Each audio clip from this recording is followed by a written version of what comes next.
കൊപ്പത്തിന് പൊൻതിളക്കമേകി 2 പതിറ്റാണ്ടിന്റെ പാരമ്പര്യവുമായി ഗ്രാൻഡ് അക്ഷര golden diamonds, Pattambi road, Koppam.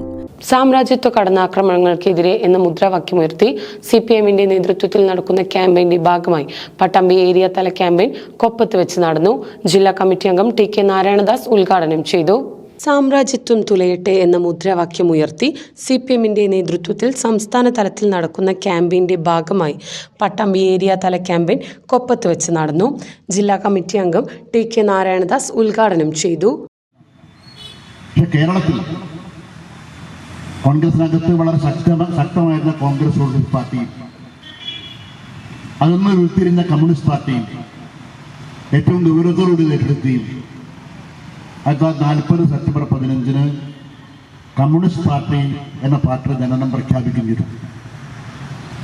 അന്നാണ് കേരളീയർ ഈ കേരളത്തെ കേരളമാക്കിയ ആ കൊടി, ചുവന്ന കൊടി തെരുവുകളിൽ കാണുന്നത്. അന്നാണ് ചുവരായ ചുവരിലൊക്കെ കമ്മ്യൂണിസ്റ്റ് പാർട്ടി സിന്ദാബാദ് എന്ന മുദ്രാവാക്യം എഴുതി കാണുന്നത്. ചെറുകാട് മാഷയുടെ ജീവിതപാതയിൽ പറയുന്നുണ്ട്, മാഷ സ്കൂളിൽ ചെന്നപ്പോൾ സ്കൂളിലെ മതിലിന് മുഴുവൻ കമ്മ്യൂണിസ്റ്റ് പാർട്ടി സിന്ദാബാദ്, സാമ്രാജ്യം തുലയട്ടെ എന്ന് എഴുതി വെച്ചിട്ടുണ്ട്. ഇന്നത്തെ മുദ്രാവാക്യം സാമ്രാജ്യം തുലയട്ടെ എന്ന് തന്നെയാണ്, അതേ മുദ്രാവാക്യം തന്നെയാണ്. അതാരാണ് എഴുതിയത് വേണ്ടി ചർച്ചയായി. ചെറുകാടിന് പങ്കുണ്ട് സംശയിക്കാൻ തുടങ്ങി. പോലീസുകാർ പറഞ്ഞു, ആരാത് എഴുതിച്ചത്? ചെറുകാട് ഭാഷയാണോ? ഇങ്ങനെ സംശയവും ചോദ്യത്തിലും നടക്കുമ്പോഴാണ് ഒരു ഗൂഡ്സ് ട്രെയിൻ സ്കൂൾ മുമ്പിലൂടെ കടന്നുപോകുന്നത്.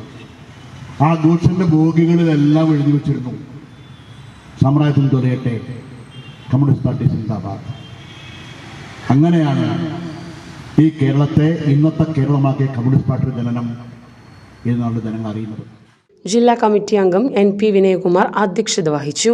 Area secretary T Gopalakrishnan, area committee അംഗങ്ങളായ A Soman, MN Sudeep, Usha teacher, Pattambi municipal chairperson O Lakshmikutty, Koppam ഗ്രാമപഞ്ചായത്ത് പ്രസിഡന്റ് T ഉണ്ണികൃഷ്ണൻ, ജില്ലാ panchayat standing committee chairperson A Shabira teacher തുടങ്ങിയവർ പങ്കെടുത്ത് സംസാരിച്ചു.